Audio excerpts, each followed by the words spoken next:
자신의 자녀만 숙제를 면제해달라고 요구를 한다든지, 업무 시간 이후에도 전화를 하라고 반복적으로 요구했다든지.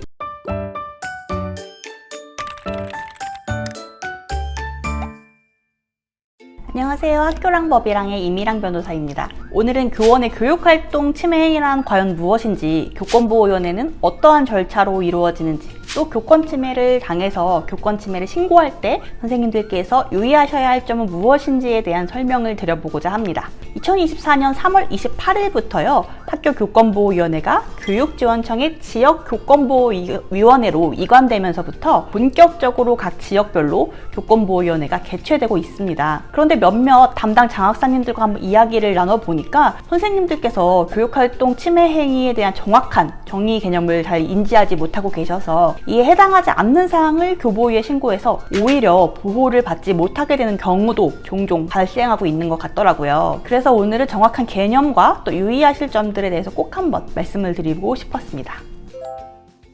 먼저 교권 침해를 규정한 가장 기본이 되는 법은 교원지휘법입니다. 교원지휘법 제19조에서는요, 교육활동 침해 행위를 다음과 같이 규정하고 있습니다. 제19조 교육활동 침해 행위. 이 법에서 교육활동 침해 행위란 고등학교 이하 각급 학교에 소속된 학생 또는 그 보호자 등이 교육활동 중인 교원에 대하여 다음 각 호에 어느 하나에 해당하는 행위를 하는 것을 말한다. 여기서 보시면 이제 가해자, 교육활동 침해 행위를 할 수 있는 가해자는 학생 또는 보호자 등입니다. 등이기 때문에 같은 동료교사도 이론적으로는 교육활동 침해 행위의 가해자가 될 수 있고요. 실제로 제가 소송을 수행했던 판례에서는 학교장에 의한 교육활동 침해 행위가 교권 침해다라고 인정이 됐던 그런 판례도 있기 때문에 결국에는 가해자가 학생, 학부모에만 국한되는 것은 아니라고 이해하시면 되겠습니다. 다만 단순한 업무 분장이라든지 갑질 이런 것들은 해당이 되지 않고요. 교육활동 중인 교원의 교육활동을 침해하는 행위여야 합니다. 그 다음 이제 다음 강목에 해당하는 어떠한 행위들이 교육활동 침해 행위에 해당될 텐데요. 여기서 지금 가호부터 나호, 다호, 라호까지 계속 있는데요. 이 내용들은 사실 다 범죄에 대한 것입니다. 가에서 보면 뭐 무고에 관한 죄, 상해와 폭행, 협박, 명예에 관한 죄, 업무방해죄 이런 범죄 행위들이 열거되어 있고요. 다음으로 나에는 성폭력 범죄 처벌 등에 관한 특례법 제2조 제1항에 따른 성폭력 범죄, 즉 교원에 대한 성폭력 범죄를 하면 교육활동 침해 행위라는 것이죠. 그리고 다에서는 정보통신망 이용 촉진 및 정보 보호 등에 관한 법률 제42조의 7, 제1항에 따른 불법 정보 유통 행위라고 해서 정보통신망법 위반 행위도 교육활동 침해 행위다라고 보고 있습니다. 그런데 사실상 라호 때문에요. 그 위의 것들이 다 의미가 없습니다. 라에는 뭐라고 되어 있냐면은 그 밖에 다른 법률에서 형사처벌을 대상으로 규정한 범죄 행위로서 교원의 교육활동을 침해하는 행위라고 되어 있습니다. 결국 라호에 의해서요. 교육활동 중인 교원에게 행해진 모든 범죄는 그냥 교육활동 침해 행위입니다. 이게 법이 왜 이렇게 지저분하게 되어 있냐면 원래 있었던 법이 개정을 거치면서 오히려 좀 이해하기 복잡하게 되어 있긴 한데 그냥 간단하게 교육활동 중인 교원에게 하는 모든 범죄는 교권 침해다 라고 이해하시면 됩니다.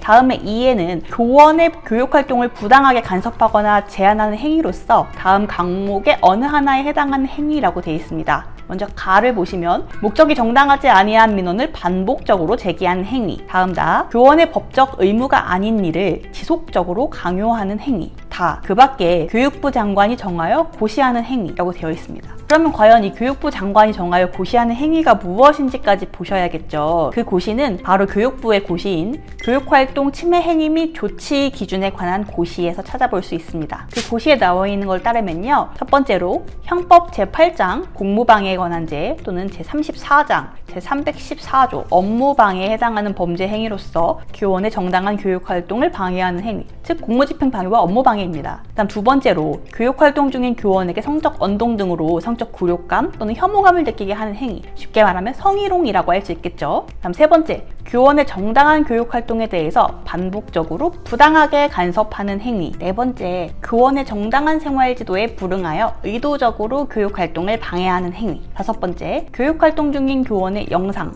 화상, 음성 등을 촬영, 녹화, 녹음, 합성하여 무단으로 배포하는 행위. 여섯 번째, 그 밖에 학교장이 교육공무원법 제43조 제1항에 위반한다고 판단하는 행위, 즉 학교장이 판단했을 때 교권 침해다 라고 판단할 수 있는 행위까지 다 포함됩니다. 정리를 좀 한번 해보자면 교육활동 침해 행위 유형은 다음과 같습니다. 첫 번째, 교원에 대한 모든 범죄 행위. 두 번째, 교원에 대한 성희롱. 세 번째, 목적이 정당하지 아니한 민원을 반복적으로 제기하는 행위. 네 번째, 교원의 법적 의무가 아닌 일을 지속적으로 강요하는 행위. 다섯 번째, 교원의 정당한 교육활동에 대해 반복적으로 부당하게 간섭하는 행위. 여섯 번째, 교원의 정당한 생활지도에 불응하여 의도적으로 교육활동을 방해한 행위. 그리고 일곱 번째, 교육활동 중인 교원의 영상, 화상, 음성 등을 촬영, 녹화, 녹음, 합성하여 무단으로 배포하는 행위. 여덟 번째, 그 밖에 학교장이 교육공무원법 제43조 제1항에 위반한다고 판단하는 행위.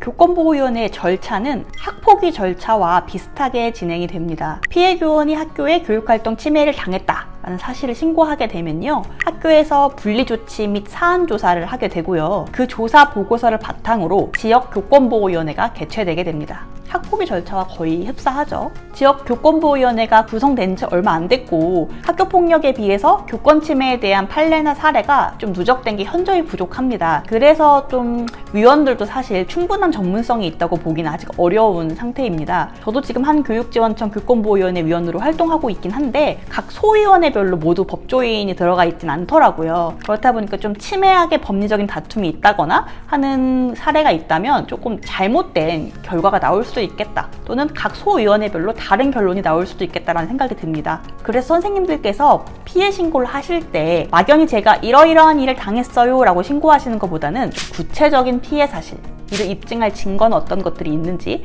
이러한 행위가 교육활동 침해 행위 중에 어떤 유형에 속하는지까지 면밀히 검토해서 제출을 하시면 더욱더 교육활동 침해 행위를 인정받을 가능성이 높아질 것입니다. 예를 들자면 이런 것입니다. 학부모 홍길동이 2024년 3월 5일경에 우리 학교 하이톡을 통해서 자신의 자녀만 숙제를 면제해달라고 요구를 한다든지, 아니면 5월 6일 날 교사에게 업무 시간 이후에도 전화를 하라고 반복적으로 요구했다든지, 이런 행위가 있었다고 칩시다. 그렇다면 이를 입증할 증거는 그 하이톡 메시지 캡처본이 있을 수 있을 것이고요. 그렇다면 이러한 행위가 과연 어떤 유형에 해당되는지를 써주시면 좋아요. 학부모가 숙제를 내지 말라고 요구한 것은 교원의 정당한 교육활동에 대해서 반복적으로 부당하게 간섭하는 행위에 속할 수 있을 것이고요. 업무 시간 이후에도 답장을 하라고 요구한 행위는 교원의 법적 의무가 아닌 일을 지속적으로 강요하는 행위에 속한다라고 분류를 하실 수 있을 겁니다. 이렇게 정확하게 어떤 유형에 해당하는지를 딱 짚어주면 위원들이 더 판단하기가 수월하기 때문에 선생님들께서 교권 침해 신고서를 작성하기 전에, 제출하기 전에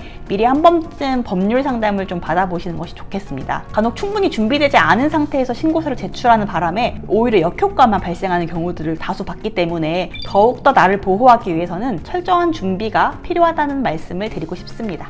오늘 내용이 도움이 되셨다면 좋아요, 구독, 알림 설정 부탁드립니다. 감사합니다.